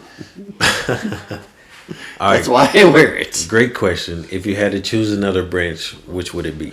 Probably Army. Probably Army. Solely because. Do you know what Army stand for? Yes, the whole ain't ready to be a Marine yet. But if I go over to the Army, I get to keep my rank. What job would you pick? Same. Forward observer. Same. Solely because I liked my job. Y'all eat the same MREs as us? Yes. What is your favorite My crayon? blue. Blue? Everybody knows that blue is best. Don't lie to me. Blue is the best. Y'all That's because eat of boot camp. blue crayons. Yeah. That's So because we all know the blue how do you is the best. cook up a good crayon? You just eat it. Who cares about cooking it? I don't know why that's the thing, but Do we have one? Hey, we got some Give me a crayons. freaking crayon. No, you're not about to eat no crayon in my video. Yeah, anyway. That'll be fun. That'll be Director's on his way doing something. He's in the kitchen. What do y'all say about us? In all honesty, if you look at the end of everything, in all honesty, Marines actually hold the Army in a lot of respect. We not looking at respect. We looking at the jokes. Are we looking at the jokes? Yes, all the jokes. We know that we gonna joke about each other. We don't make a lot of jokes towards the other branches. Like a lot of them are the ones that you typically hear on memes. Right. All the jokes are Marines are awesome. We're the best. It doesn't matter what you are. Fuck what everyone else is. I don't care. That's what they all come out to. If you look at all of the purest sense of any joke from Marine against other branch, it comes down to the cultist. I don't give a fuck what you are. I don't care what you are. Yeah. I'm a goddamn Marine. That means enough. That's all. That's what it comes down to. I respect it. That's what it comes down to. It's also been several years since I've been in the Marine Corps, and I'm using that as a scapegoat. Hey, we joke on y'all. We joke on y'all. The whole ain't ready to bring a Marine yet thing. I've used it, but it's overused. It is, but it's still. It is funny. We joke between each other, but when we come together, it's like, hey But, man, we like all I said, here. the best jokes that I can think of come from personal experiences. They're not the typical ones. It's the one that I said earlier. The drill sergeant who told I don't know why, decided that he was going to tell his own recruits in the van we were with is like, stop talking.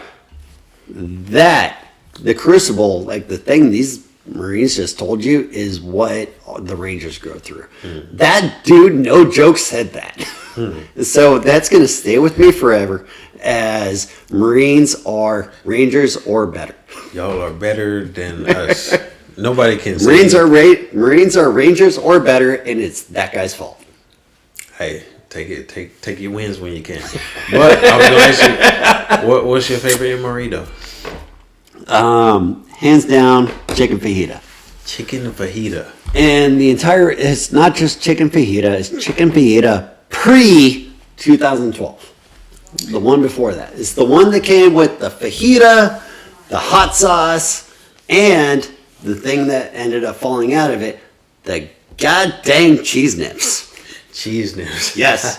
So it was that. So what you do, and this is for anyone new in any military. So when you come to your MRE, stop eating every freaking piece together. Take everything that makes sense, roll your bag into a giant bowl, and put it all in one bowl. It is delicious. Doesn't matter what it is. It is delicious. Stop arguing. Stop eating it piece by piece because it sucks. Put it in one bowl and eat it together. It doesn't matter if it's hot. Just do it. So you out here making casseroles? Yes. What? The chicken fajita casserole, as you put it, is the best tasting thing ever. Better than chili mac. I will fight you on this. Wow. All right, I'll give y'all his contact information so you can go. I always say the black delegation chooses chili mac. It's so good though. But the good thing about chili mac, I put in the same. Skittles. I'll put chili mac in the same running as all of the vegetarian MREs. What? And here's why. Chili Mac's the only non-vegetarian that does this. All the other veggie ones and the Chili Mac, whatever, they come with the best sides. All of the best sides. Like say, for instance, you've got that one's kind of like a weird pasta thing. I forgot what it's called. But anyway, panini? The penne pasta. Yes, that's what it's called. I always say Man, panini. I'm an idiot. I always say panini. So the vegetarian penne pasta. Yes, okay, cool. Force yourself through the main meal. Who cares? It's not bad. You've got 2 days worth of sides. If you think about what actually comes with that thing, the actual like hot meal itself, right? It's a great breakfast. You can survive the entire rest of the day on just the rest of that. Like if you think about it, the peanut butter, the crackers, the mixed milkshake thing that comes with it comes with so many sides. Now the entire point of that, like I looked into it because I was in active duty, wanting to know. Eventually, I actually did the research on, what's the best MRE, not just for taste, but, for longevity. The vegetarian ones are the best because they have to make up for the protein that you don't get. They have to make up for all the proteins and, all that you don't get from the meats and the rest of them. And in all honesty, you get, a full 16 hours worth of calories and food off of the vegetarians. It doesn't taste as good, but those two alone, first of all, last longer. Second of all, it weighs half as much as the rest that you need. All right, so if you ever wanted a scientific breakdown of how much a MRE can do for you, boom, bada boom.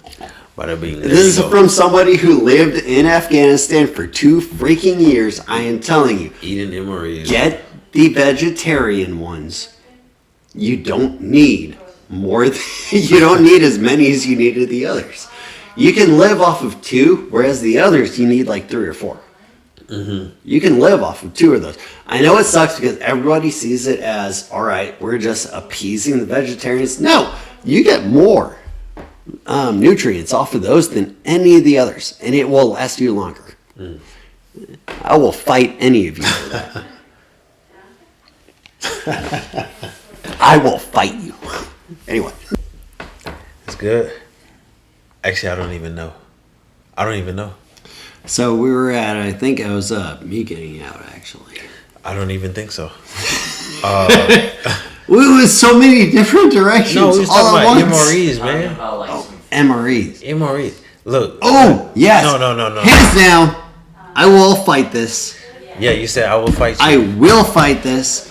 The vegetarian MREs are the best. All of them. I don't care which one you say it is. I will fight you. You. Whoever it is. You gotta fight me too, because I'm not about to eat a vegetarian MRE. So after this, we'll go fight. Yes. Anyway, so it's not about the flavor, but it has nothing to do with the flavor, because god dang, the tortellini and all that. But the main thing is, like, you know, if you get best flavor, it's like you can.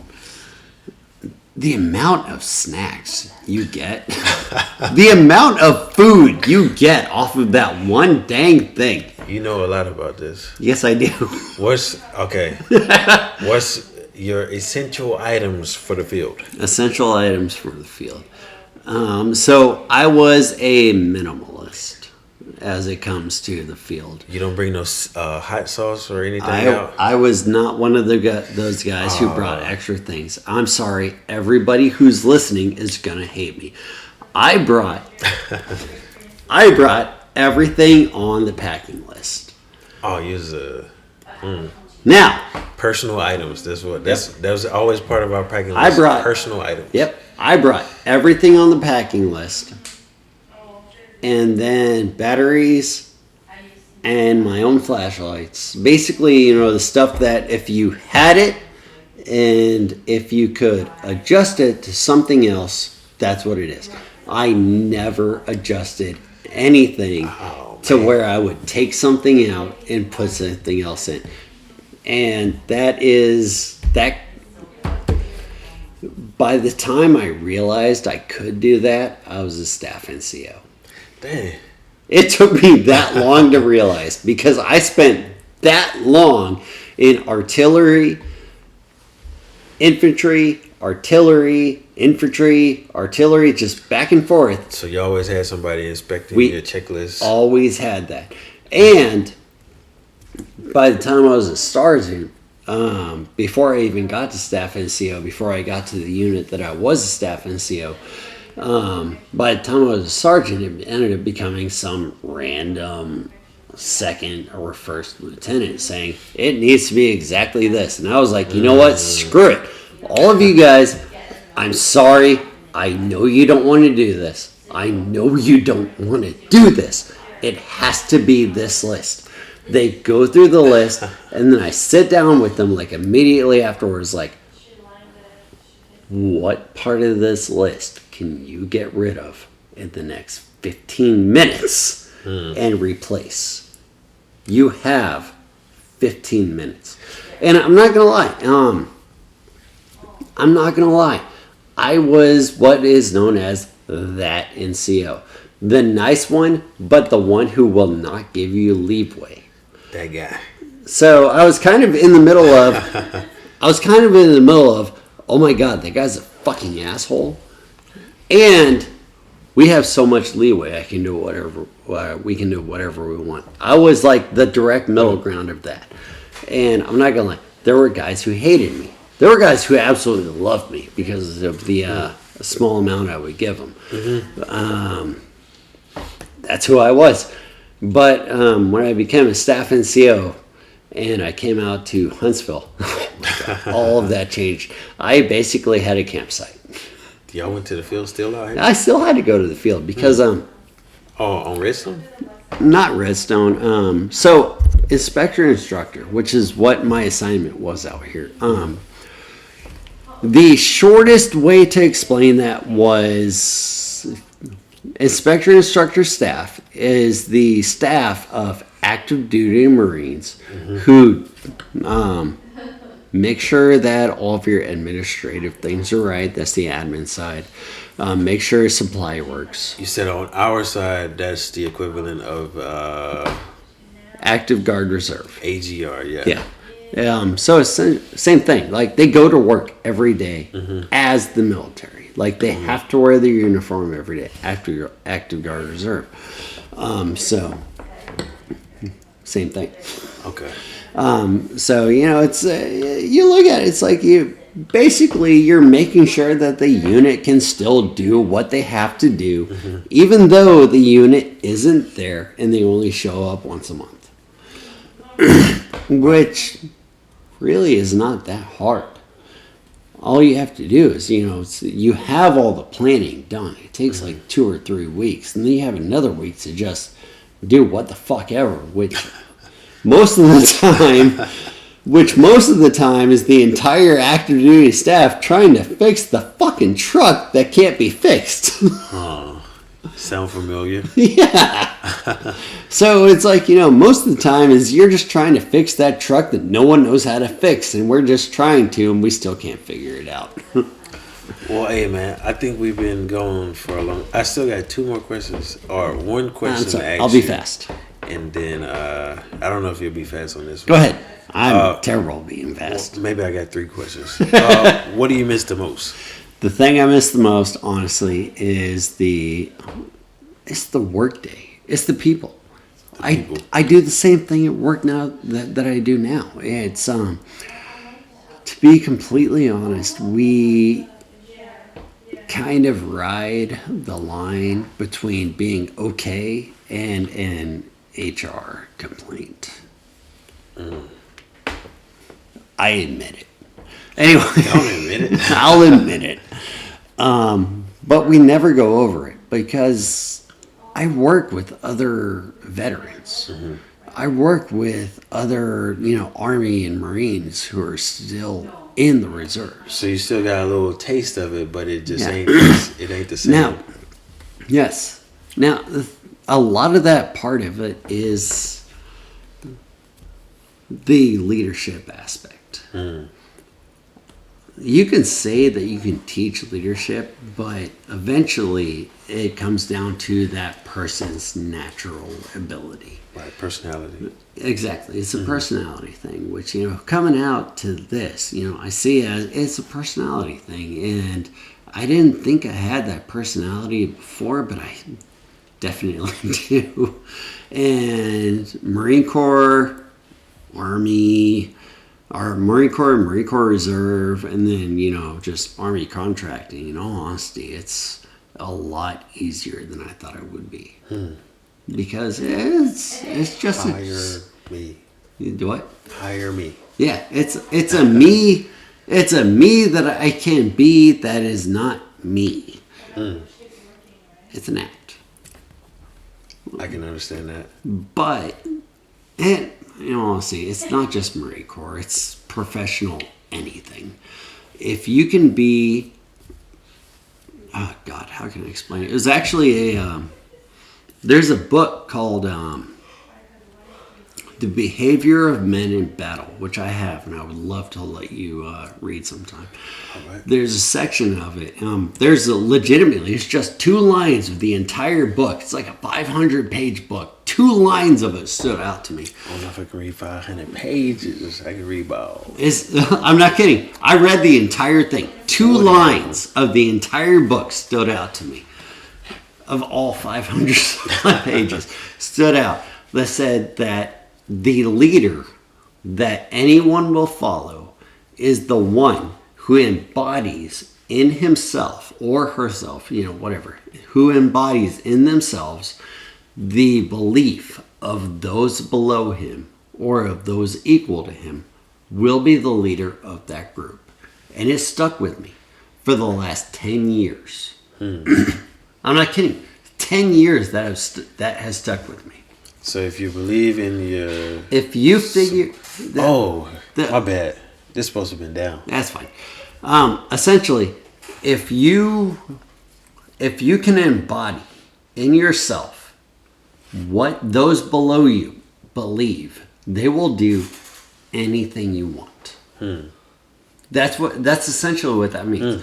If you can figure out what everyone who is below you believes, if you can embody that, like, if they can see that that's what you want for them, they will do whatever you want. And it has worked for me for 10 years. I like that. I appreciate that. Yeah. And I'll check out the book. I don't want to. I was going to ask you is it really 12 o'clock? No. Oh, this clock is wrong. It's 11. Damn. It's been 2.5 hours. I'm sorry.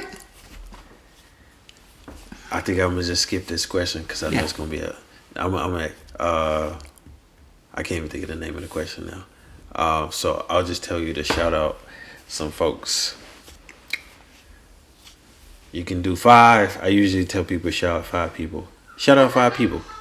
Shout out 5 people. 5 anytime. Ray Robinson, you are my senior drill instructor. I ran into you every freaking unit that I was ever in. My senior drill instructor. I know somebody else named Ray Robinson. The top guy of my recruit platoon.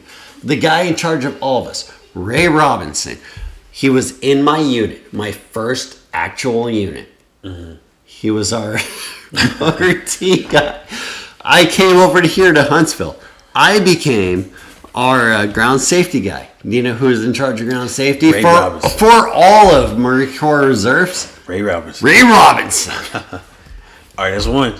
Honestly, I'm gonna say it's I may have only seen him a couple of times, but the influence he had on me through boot camp, through the fact that he and I were in the exact same goddamn platoon on my second deployment, and the fact that I ran into him when I was in a day-to-day kind of thing. In all honesty, dude, you affected a lot of my life in that I need to be professional no matter where I am, because it doesn't really matter where I am. I'm always going to run into professionalism. Still Ray Robinson? Ray Robinson. Oh, I thought it was on number 2. No, seriously. He was my... So you only want to shout out 1 people. Go to number 2. Who's number 2? Number 2? Fucking Andy Winslow. Shout out Andy Winslow. Fucking, we grew up together. I knew you when you were a baby. We knew each other for years. We're on Facebook together. Dude, I hope you're doing okay. Number 3. I love you, man. Number 3? Number 3. I don't know if I have number 3. Oh, number 3. I can't remember his name. It was Robert something. Robert something. Shout out Robert something. I can't remember. I feel horrible about it. It's all good. No, Brown. Robert Brown. He ended up getting out early because of knee problems. But in all honesty, Robert, dude, boot camp on Facebook, send it to yep. him. Boot camp, MOS school, Marine, the whole combat school, MCT, combat school, all the way to our first unit. We started there. I went to my first deployment. I came back. He was gone because he had problems with his knees. Robert, I'm not going to lie. You were the most devoted Marine I've ever met in my life. I am sorry what happened.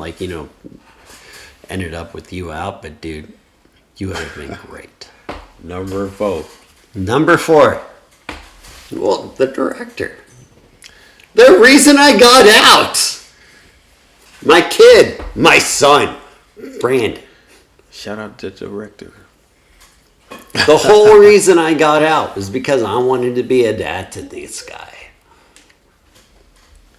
One of my best friends, one of the people that I know is going to do great in the world, Brandon Nakamura. Would you recommend him to join the Marines? Absolutely. He wants to go to West Point. And be He wants to go to West you Point. want to be in the army? He wants to join the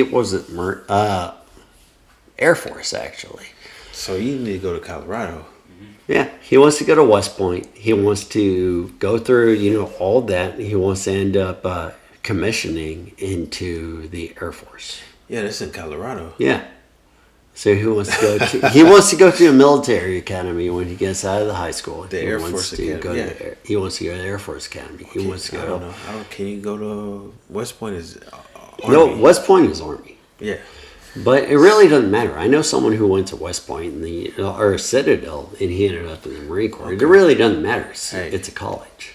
Do what you do. But go to all of them. But he wants to do it, and I will support him every step of the way. I support. Number 5. My brother. He in the Marines? No. Oh, you're supposed to shout out all Marines. No, I can't. Okay. So my brother is the reason why I managed to get out of my hometown, because he gave me the opportunity to do it. So that's Paul Lahmon, otherwise known as, because he has his own podcast. I'm sorry. He is known as Sleepy Weasel. Sleepy Weasel? You got a sticker? Yep. I'll put it right here. On the WT Conspiracy, What the Conspiracy podcast. Don't forget this. I will tag you. Anyway. I'll watch it. WT Conspiracy. They've I want to say 8, 9 episodes. It's hilarious. This is number 5. So we all building up. It's all good. No, but honestly, I couldn't have gotten out of my hometown if it wasn't for him. And his support is what put me into the Marine Corps. And when I came here to Alabama, it's not just his support of me being in the Marine Corps, it's him being so close because he lives, in North Georgia.